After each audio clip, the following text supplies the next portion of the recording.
Welcome back dear students. Today we will be learning probability part 3। जैसे कि हमने पहले क्लास में ऑलरेडी देख लिया था कि प्रोबेबिलिटी का मतलब क्या होता है, how to solve and what is one basic formula. ठीक है, तो इस क्वेश्चन में अभी मैं आपको और एग्जांपल्स जो है टेक्स्ट बुक के वो सब हम करेंगे और इसमें एक दो नए टॉपिक्स है जैसे कॉम्प्लीमेंट्री इवेंट है वो भी आज हम डिस्कस करेंगे। ठीक है, तो लेट अस सी डियर स्टूडेंट्स एग्जांपल 2।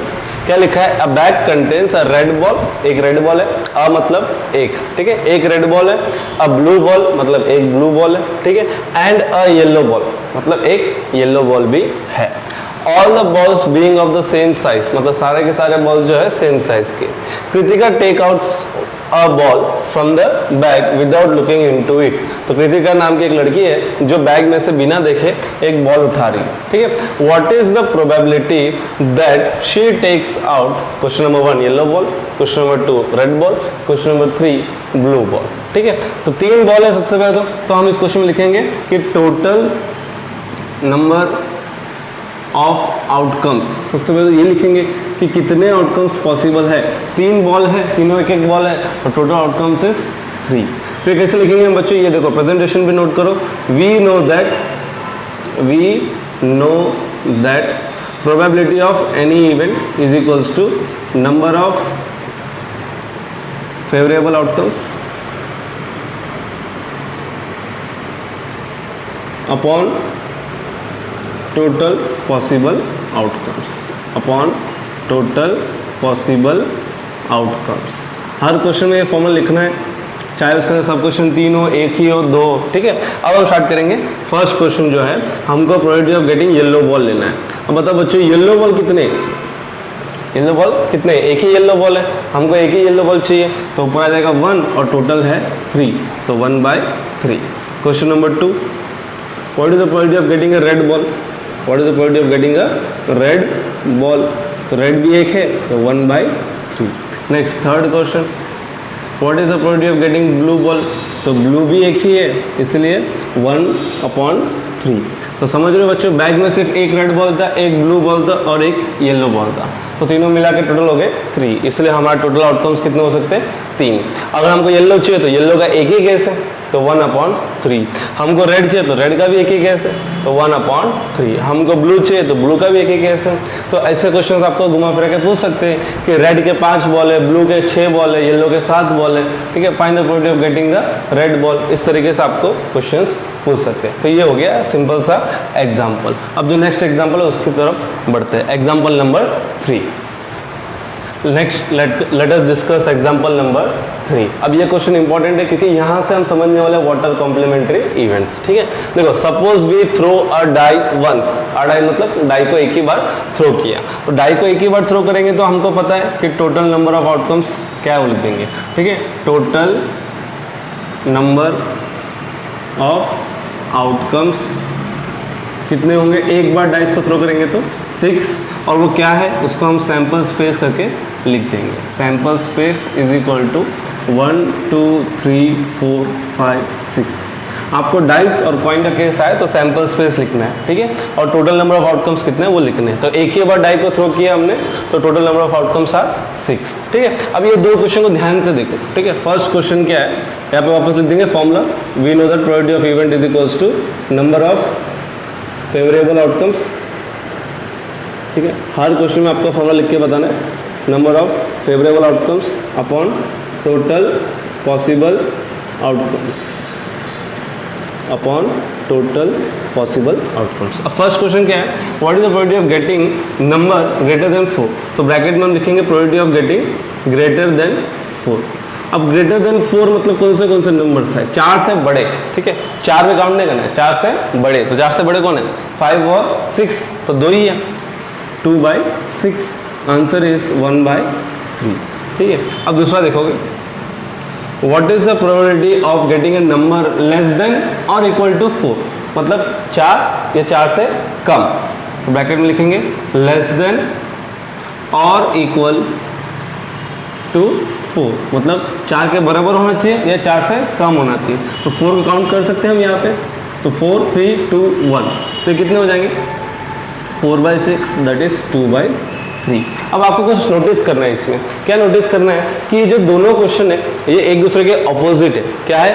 ऑपोजिट है। इसमें बोल रहा है कि नंबर 4 से बड़ा चाहिए, इसमें बोल रहा है कि नंबर 4 या 4 से कम चाहिए। तो पहले केस में 5 और 6 आया और दूसरे केस में 1 2 3 4 आया। तो तुम नोटिस करोगे तो दोनों का जो केस है वो एक दूसरे के ऑपोजिट है। तो ये जो ऑपोजिट केसेस है इनको हम बोलते हैं कॉम्प्लीमेंट्री इवेंट्स। क्या बोलते हैं? Complementary events. जैसे एक इवेंट है कि भाई नंबर 4 से बड़ा चाहिए, तो उसका उल्टा जो होगा उसको हम बोलेंगे उसका कॉम्प्लीमेंट्री।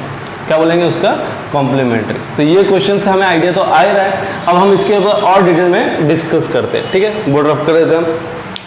तो हम डिस्कस करने वाले अभी कॉम्प्लीमेंट्री इवेंट्स के ऊपर। ठीक है, so what do you mean by complementary event? कोई भी इवेंट का opposite, so opposite of any event is called complementary. ठीक है, जैसे एक सिंपल सा एग्जांपल बता रहा, हमने कॉइन को एक बार टॉस किया तो आउटकम्स क्या आ सकते हैं? हेड या टेल, हेड या टेल। अब मैं मुझे बोल रहा हूँ कि मुझे प्रोबेबिलिटी चाहिए हेड का, प्रोबेबिलिटी चाहिए हेड का, तो वी नो 1/2।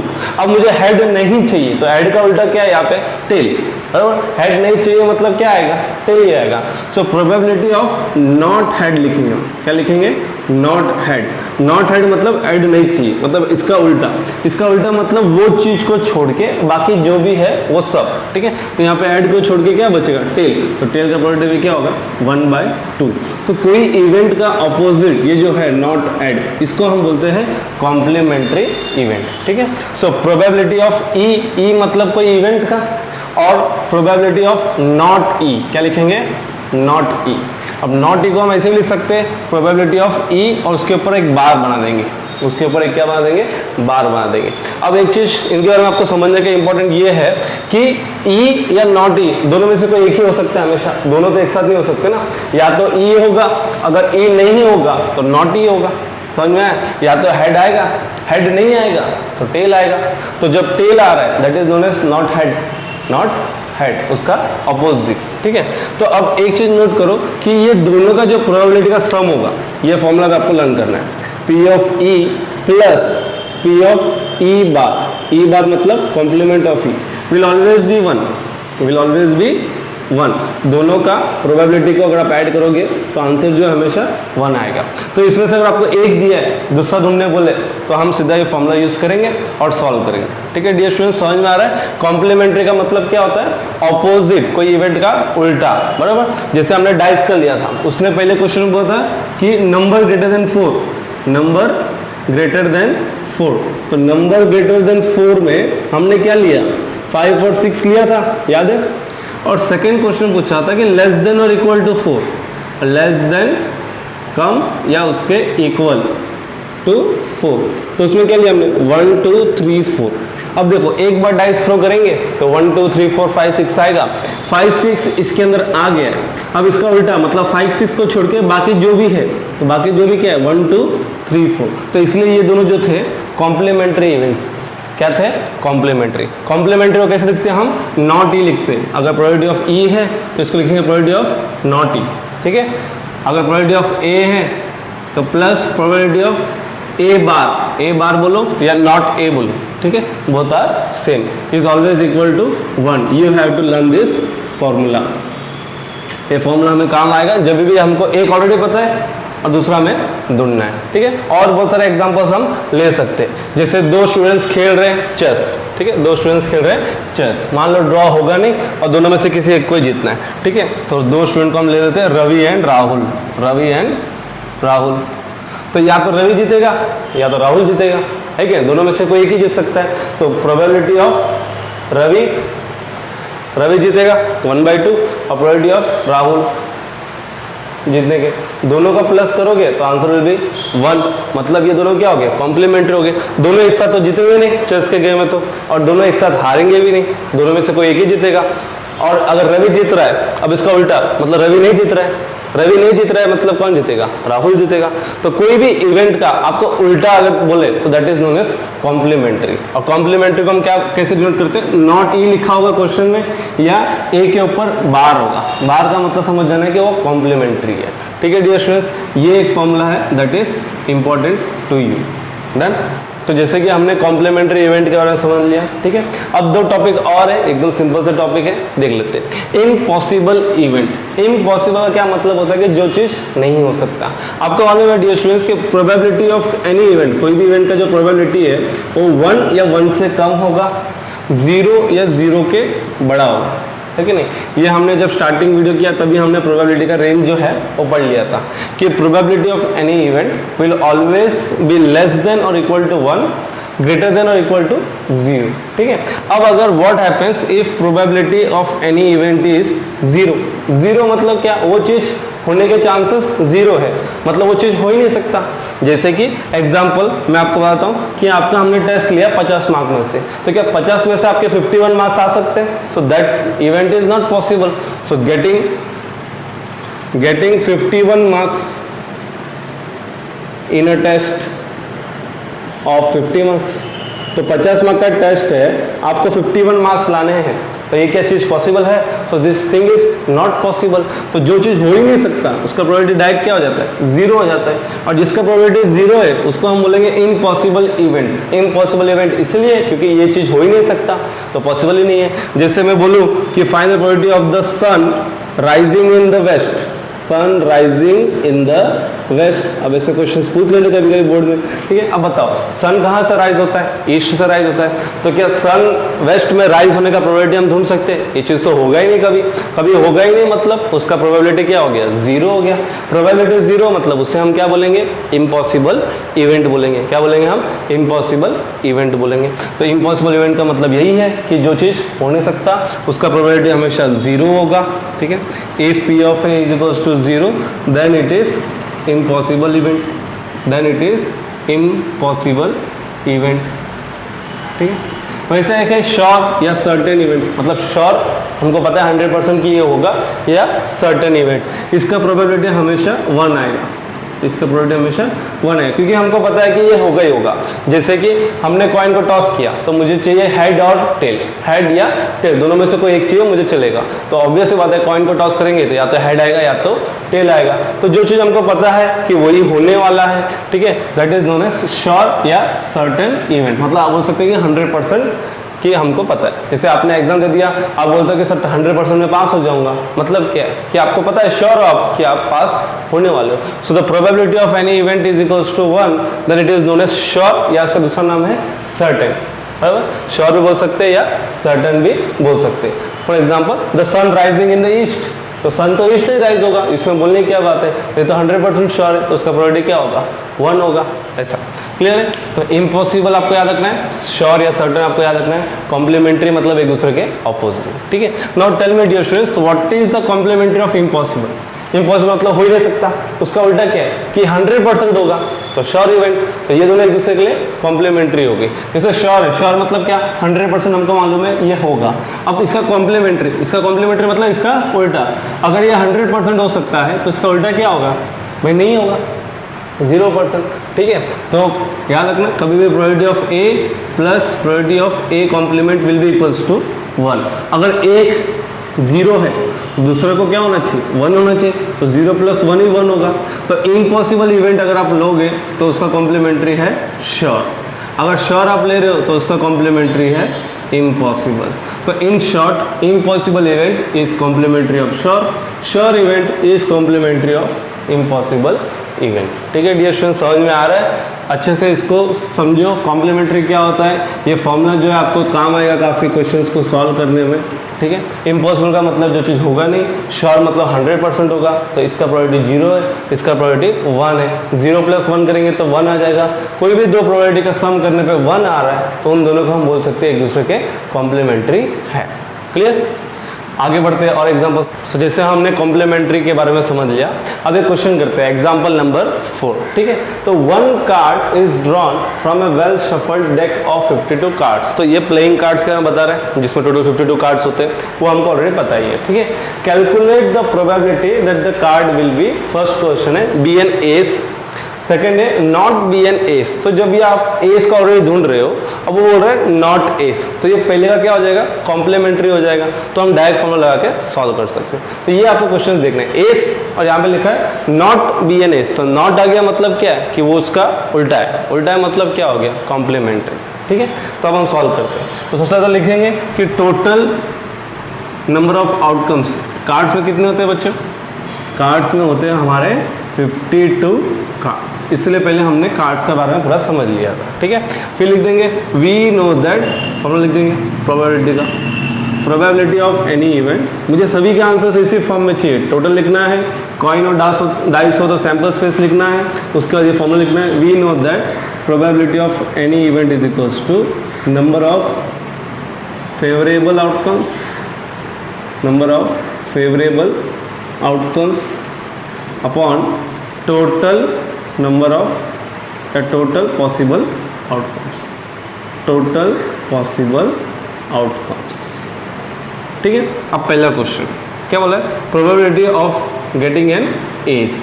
अब बताओ बच्चों कार्ड्स में कितने एस होते हैं, कार्ड्स में कितने एस होते हैं, 4 एस होते हैं, सो आंसर इज 4/52। अब 4/52 कटिंग होगा, 4 1 जा 4 13 जा, सो आंसर इज 1/13। अब सेकेंड क्वेश्चन में आपको क्या करना है, नॉट एन एस, तो नॉट एन एस मतलब वो इसका कॉम्प्लीमेंट्री है, तो probability of getting ace plus probability of not getting an ace should be equals to 1, क्योंकि कोई भी इवेंट और उसका कॉम्प्लीमेंट्री का आप सम करोगे तो आंसर इज 1। अब मुझे प्रोबेबिलिटी ऑफ गेटिंग एस मालूम है 1/13 plus probability of not ace is equal to 1, 1/13 उस साइड चला जाएगा, 1/13 उस साइड चला जाएगा, probability of not ace is equal to 1 - 1/13, LCM लो, सो 13 - 1 दैट इज 12/13। तो सेकेंड आंसर में आपको कार्ड्स कितने हैं वो सब गिनने की जरूरत नहीं है, जब आपको पता है कि ये इसका कॉम्प्लीमेंट्री है तो वी कैन डायरेक्टली यूज और फॉर्मूला कि probability of any event plus probability of complement of that event is equal to 1। तो इवेंट एस का ऑलरेडी हमने ढूंढ लिया 1/13, इसको रख देंगे यहाँ पे। ठीक है, नॉट एस हमको ढूंढना है, वो एज इट इज रखा और 1 इक्वल्स टू 1, 1/13 उस साइड भेज दिया हमने, तो 1 - 1/13, 13 - 1/13 12/13। तो सिंपल सा चीज़ें, क्वेश्चन आपको समझना है कि कहाँ पे कॉम्प्लीमेंट्री यूज करना है और कहाँ पे नहीं। यहाँ पे एस लाना है और यहाँ पे एस नहीं चाहिए, एस नहीं चाहिए मतलब एस को छोड़ के आप कोई भी कार्ड ले सकते हो। ठीक है, तो कोई भी कार्ड वैसे भी आप गिनोगे तो 48 होगा, 48/52 करोगे तो भी 12/13 आएगा, फॉर्मूला से करोगे तो भी 12/13 आएगा। बट ये फॉर्मूला को यूज करना सीखो कि हाउ टू यूज कॉम्प्लीमेंट्री, जहाँ पे भी नॉट दिख रहा है वहाँ पे कॉम्प्लीमेंट्री यूज करने का ट्राई करो। ठीक है, लेट अस सी और नेक्स्ट क्वेश्चन, एग्जांपल नंबर 5। ठीक है, क्या लिखा है, 2 players Sangeeta and Reshma, 2 player हैं, प्लेस अ टेनिस मैच, क्या कर रहे हैं लोग, टेनिस का मैच खेल रहे हैं। ठीक है, it is known that the probability of Sangeeta winning the match, मतलब संगीता मैच जीत रही है, उसका प्रोबेबिलिटी है 0.62। What is the probability of Reshma winning the match. अब यहाँ पे आपको आपका कॉमन सेंस लगाना है, अगर टेनिस मैच खेल रहे हैं तो दोनों में से कोई एक ही जीत सकता है, अगर संगीता जीत रही है मतलब रेशमा हार रही है, अगर अब रेशमा को जिताना है तो संगीता को हारना पड़ेगा। ठीक है, तो संगीता या रेशमा दोनों में से कोई एक ही जीत सकता है, तो ये दोनों क्या हो गए, एक दूसरे के लिए कॉम्प्लीमेंट्री हो गए। तो यहाँ पे हम लिख देंगे we know that Sangeeta winning the match is complementary to the event Reshma winning the match. ये समझ में आया बच्चों, दोनों में से कोई एक ही जीत सकता है।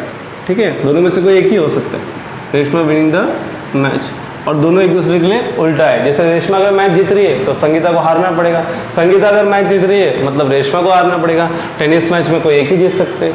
ठीक है, सो हम इसे लिख सकते हैं प्रोबेबिलिटी ऑफ संगीता विनिंग, दोनों एक दूसरे complementary, probability of Sangeeta winning plus probability of Reshma winning is equal to 1। ठीक है, संगीता विनिंग का इन्होंने बोल दिया probability 0.62 plus probability of Reshma winning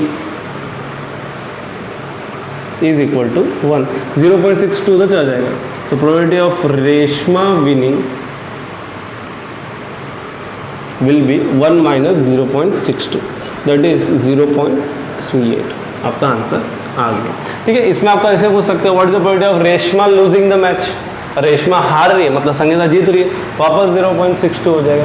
what is the probability of Sangeeta losing the match, Sangeeta lose कर रही है मतलब रेशमा विन कर रही है, तो वापस वो 0.38 हो गया। तो इस तरीके से आपको कॉम्प्लीमेंट्री का अलग अलग यूजेज बताया, कॉम्प्लीमेंट्री को कैसे आप यूज करके क्वेश्चंस को जल्दी सॉल्व कर सकते हो। ठीक है, next let us proceed to example number 6।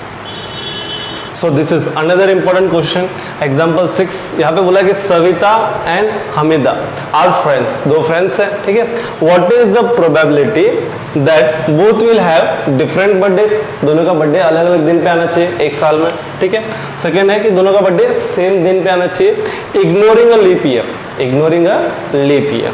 तो देखो बच्चों ऐसे क्वेश्चन को कैसे सॉल्व करना है, बर्थडे वाला क्वेश्चन है। ठीक है, अब आप और आपके फ्रेंड है, दोनों के बर्थडे अलग अलग दिन पे आने चाहिए, वो हमको देखना है। ठीक है, तो अब ऐसा करो कि दो फ्रेंड्स है, लेट अस से ए एंड बी, दो फ्रेंड्स है, लेट अस से ए एंड बी। अगर ए का बर्थडे आपको मालूम है कि मान लो ए का बर्थडे है 1 जनवरी, 1 जनवरी है। अब डिफरेंट बर्थडे के लिए बी का बर्थडे जो है 1 जनवरी नहीं होना चाहिए, उसके छोड़ के कुछ भी कर सकते हो आप, है ना, उसको छोड़ के कोई भी दिन उसका बर्थडे हो सकता है। तो यहाँ पे हम क्या करेंगे, probability of getting different birthdays, probability of getting different birthdays, ठीक है, इज इक्वल्स टू, पहले तो हम फॉर्मूला लिख देंगे। अब देखो नीचे हमेशा 365, क्योंकि एक साल में 365 डेज होते हैं, एक साल में कितने दिन होते हैं, ignoring leap year, leap year को नहीं काउंट करना है, 365 डेज होते हैं, इसलिए नीचे क्या रख दिया हमने 365।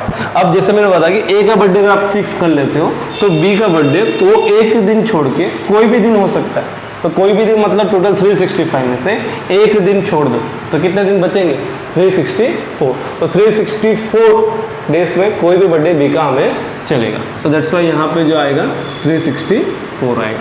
वापस समझ लो डिफरेंट बर्थडेज का हमने कैसे किया, दोनों का बर्थडे अलग अलग दिन पे होना चाहिए। ठीक है, total number of days in 1 year, एक साल में कितने दिन होते हैं, लीप ईयर को इग्नोर कर दो तो 365 डेज होंगे। कितने होंगे, 365 डेज। अब हमको क्या चाहिए, दोनों का बर्थडे अलग अलग दिन पे चाहिए। मान लो ए का बर्थडे आपको मालूम है, तो ए का जिस दिन बर्थडे है उस दिन बी का नहीं होगा, क्योंकि डिफरेंट बर्थडे होना चाहिए। उस दिन को छोड़ के आप बाकी कोई भी दिन ले सकते हो पूरे साल में, तो दैट्स वाई एक को छोड़ दो, तो 365 में से एक दिन छोड़ दो जो ए का बर्थडे है, तो क्या बचेंगे 364। ठीक है, अब देखो क्वेश्चन नंबर 2, सेम बर्थडे। अब डिफरेंट बर्थडे नहीं होगा, मतलब दोनों का बर्थडे अगर अलग अलग दिन पे नहीं आएगा, मतलब सेम दिन पे आएगा, तो ये डिफरेंट बर्थडे और सेम बर्थडे जो है कॉम्प्लीमेंट्री है।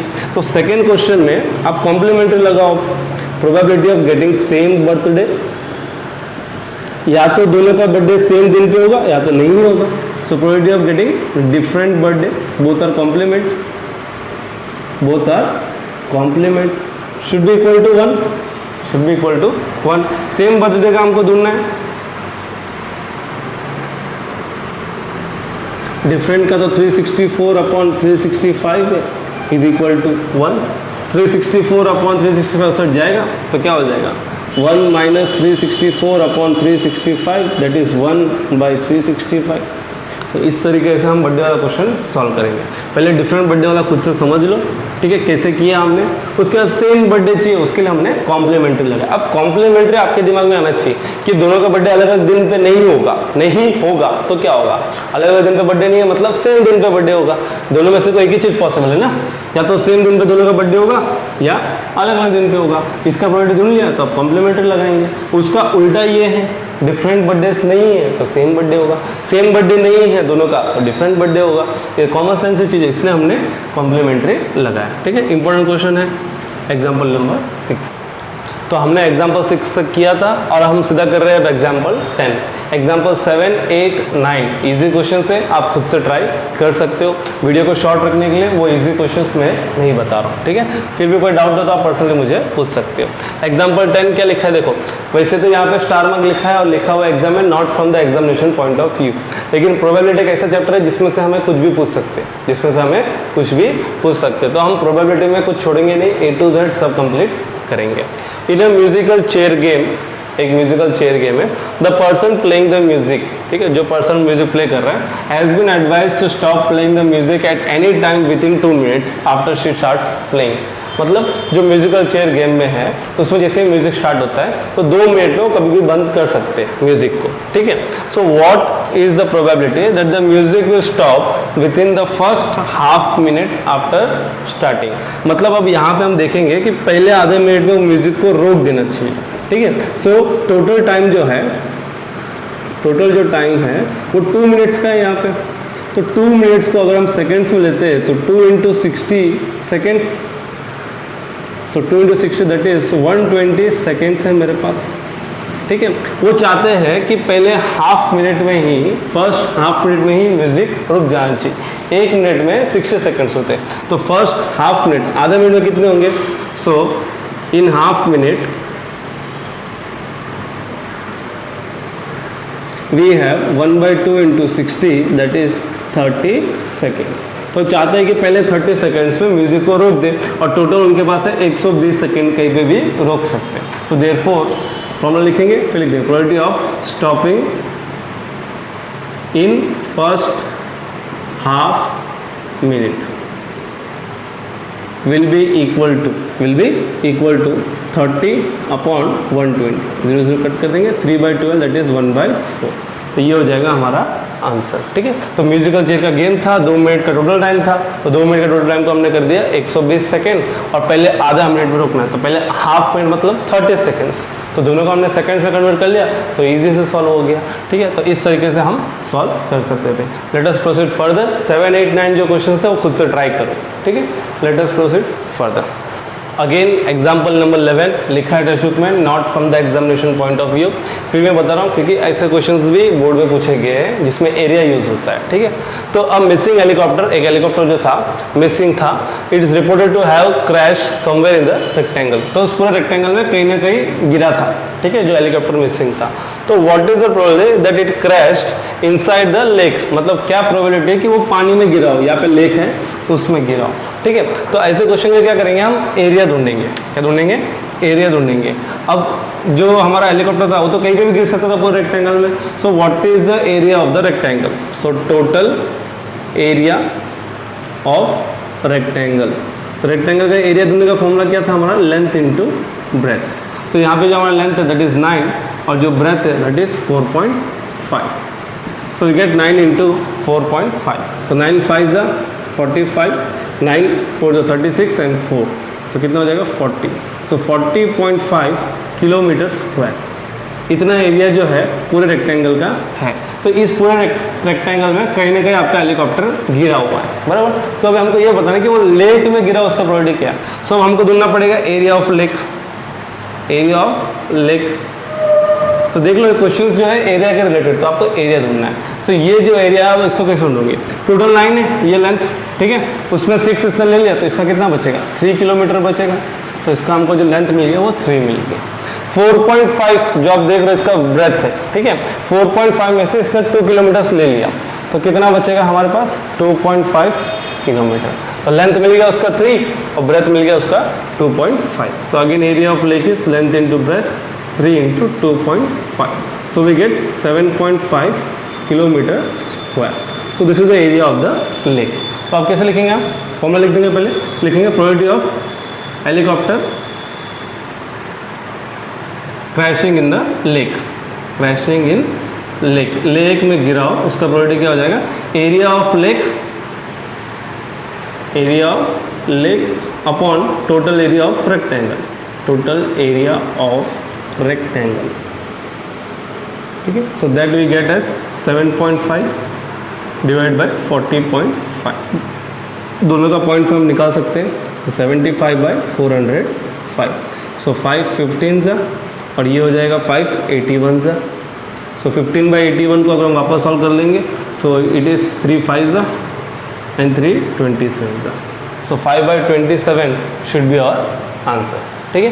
तो ऐसे क्वेश्चन जब ये आए कि भाई इतना पूरा एरिया में इसमें से यहाँ पे गिरना चाहिए, यहाँ पे लगना चाहिए पर्टिकुलर, तो हम उस चीज़ का एरिया लेंगे ऊपर रखेंगे और जो पूरा तुमको दिया है उसका एरिया नीचे रखेंगे। तो इसमें हम एरिया का कॉन्सेप्ट यूज़ करेंगे। अगेन नॉट फ्रॉम एग्जामिनेशन लिखा है, लेकिन ऐसे क्वेश्चन बोर्ड में पूछे हैं, इसलिए प्रोबेबिलिटी में हम रिस्क नहीं लेंगे, हम सारे क्वेश्चन को अच्छे से कवर करेंगे। ठीक है, so note down this question also.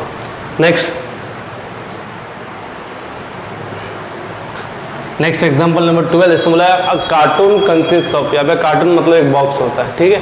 A cartoon consist of 100 shirts, कितने शर्ट्स हैं इसमें? 100 शर्ट्स है। ऑफ विच 88 आर गुड, मतलब उसमें से 88 जो है अच्छे हैं, गुड। 8 हैव माइनर डिफेक्ट, मतलब क्या? डिफेक्ट मतलब जिसमें थोड़ा बहुत खराबी है, माइनर मतलब बहुत कम खराबी है, ठीक है। 8 have minor defect and 4 have major defect, लेकिन 4 ऐसे शर्ट है जो ज़्यादा, ठीक है, डिफेक्ट है। जिमी अ ट्रेडर, जिमी एक ट्रेडर है, will only accept the shirts which are good, तो जिमी को कौन से शर्ट से सिर्फ गुड चाहिए, ना माइनर डिफेक्ट चलेगा ना मेजर डिफेक्ट चलेगा, ठीक है। But Sujata another trader will only reject the shirts, जो सुजाता जो है वो सिर्फ वही रिजेक्ट करेगी जिसमें मेजर डिफेक्ट है, मतलब उसको माइनर चलेंगे, ठीक है। So one shirt is drawn from random from the cartoon. What is the probability that it is acceptable to Jimmy? तो पहला क्वेश्चन जो है probability that it is acceptable to Jimmy, तो जिमी को सिर्फ गुड चाहिए, तो गुड कितने?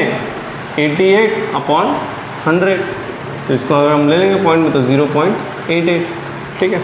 अब दूसरा क्वेश्चन एक्सेप्टेबल टू सुजाता, तो सुजाता के लिए क्या कंडीशन लिखा है कि उसको सिर्फ मेजर नहीं चाहिए, जो मेजर डिफेक्ट है वो नहीं चाहिए, मतलब उसको माइनर चलेगा। तो माइनर कितने? 8 है और 88 गुड है, तो 88 + 8 96, तो 96 चलेंगे, सिर्फ उसको मेजर नहीं चाहिए। और जिमी को मेजर और माइनर दोनों डिफेक्ट वाला नहीं चाहिए, सिर्फ गुड चाहिए थे। तो सिंपल सा क्वेश्चन था, क्वेश्चन पढ़ो अच्छे से और सॉल्व करो तो डायरेक्ट बन ही जाएगा, ठीक है। Next let us move to the next exam. So example number 13, यहाँ पे बोला है 2 डाइस, तो 2 डाइस वाला क्वेश्चन है बच्चों। 1 blue and 1 grey are thrown at the same time, तो 2 डाइस को थ्रो करेंगे तो हमको पता है 36 आउटकम्स है। Write down all the possible outcomes, तो पहले हमने ऑलरेडी यहाँ पे लिख दिया है, टोटल आउटकम्स जो है 36 होंगे, ये आपको लिख ही देना है जब भी 2 डाइस का क्वेश्चन होगा। What is the probability that the sum, तो क्या चाहिए उनको? sum of the 2 numbers appearing on the top of the dice, मतलब जो दोनों में जो टॉप पे जो नंबर आ रहा है उसका सम जो है उसमें हमको चाहिए first question 8। So probability of getting sum 8, तो आपको 8 जो है वो सम कितने पे आ रहा है वो देखना है। जैसे यहाँ पे 1 + 1 है 2, 1 + 2 है 3, 1 + 3 4, 1 + 4 5, 1 + 5 6, 1 + 6 7, तो फर्स्ट रो में किसी का सम 8 आया ही नहीं। 2 + 1 3, 2 + 2 4, 2 + 3 5, 2 + 4 6, 2 + 5 7, 2 + 6 8, तो ये वाला हुआ पहला, एक हुआ 2 और 6। फिर 3 में आप देखोगे तो 3 + 5 is 8, 2। फिर 4 में आप देखोगे 4 + 4, ये हो गए 3। फिर 5 में देखेंगे 5 + 3 4, और 6 में 6 + 2, तो 2,6 1, 3,5 2, 4,4 3, 5,3 4, 6,2 5, तो 5 ऐसे है जिसपे सम 8 आएगा, और टोटल क्या लिखेंगे हम? 36। तो 2 डाइस वाला ऑलरेडी हमने पढ़ा है, ठीक है, उसी के ऊपर क्वेश्चन है। नेक्स्ट है कि आपको सम लाना है 13, सम लाना है 13। अब देखो ज़्यादा से ज़्यादा सम कितना होगा? 6 + 6 12, ज़्यादा से ज़्यादा सम कौन सा होगा इसमें? लास्ट वाला ऐड करो, 6 + 6 is 12, तो 13 तो कभी आ ही नहीं सकता ना, so it is not possible, तो हम लिखेंगे 0/36 0। अब प्रोबेबिलिटी 0 है तो इसे हम क्या बोलते हैं? Impossible event. याद है ना कि 2 डाइस को थ्रो करने पे सम कर लो, कभी 13 नहीं आएगा। बता दो एक केस ऐसा जिसमें सम करने पे 13 आ रहा है, 13 आ ही नहीं सकता, तो ये प्रोबेबिलिटी हो गया 0। 0 मतलब इसको हम इम्पॉसिबल इवेंट भी बोल सकते, ठीक है। थर्ड, सम जो है, सम इज लेस देन और इक्वल टू 12, लेस देन और इक्वल टू 12, मतलब 12 या 12 से कम, तो सभी है। देखो 6 + 6 करेंगे 12, लास्ट वाला 12 आ रहा है, उससे पहले 11 आ रहा है, तो लेस देन 12 या 12 से कम आना चाहिए सबके सब, तो सभी के सभी आ रहे हैं, तो 36/36 दैट इज 1। तो 1 को क्या बोलते हैं हम, श्योर इवेंट या सर्टेन इवेंट। तो ये क्वेश्चन आपको इम्पॉसिबल इवेंट और श्योर इवेंट के लिए बताया। आप ऐड कर लो सभी का सम जो है 12 आएगा या 12 से कम आएगा, तो वही चाहिए हमको, लेस देन या इक्वल टू 12, ठीक है। तो इसी के साथ हमने सारे एग्जांपल्स किए हैं, बस 7, 8, 9 में आपके लिए रखा था, जो कि इजी है, वो खुद तुम ट्राई करो। अब नोटबुक में सारे क्वेश्चंस आपको अच्छे से इस तरीके से क्वेश्चन के साथ लिख के प्रॉपर प्रेजेंट करके रेडी रखना है। एग्जांपल्स भी मैं चेक करूंगा और एक्सरसाइज के क्वेश्चंस भी तुम अब स्टार्ट कर सकते हो, ठीक है। तो सारे क्वेश्चंस आपको अच्छे से करने हैं और मुझसे चेक करवाने हैं, ठीक है। तो इस वीडियो पर इतना ही। वीडियो पसंद आए तो लाइक करो, कमेंट करो, शेयर करो, ठीक है। और सब्सक्राइब नहीं किया अभी तक चैनल को तो सब्सक्राइब कर लो। That's it for today. Thank you for watching us and keep supporting, keep studying.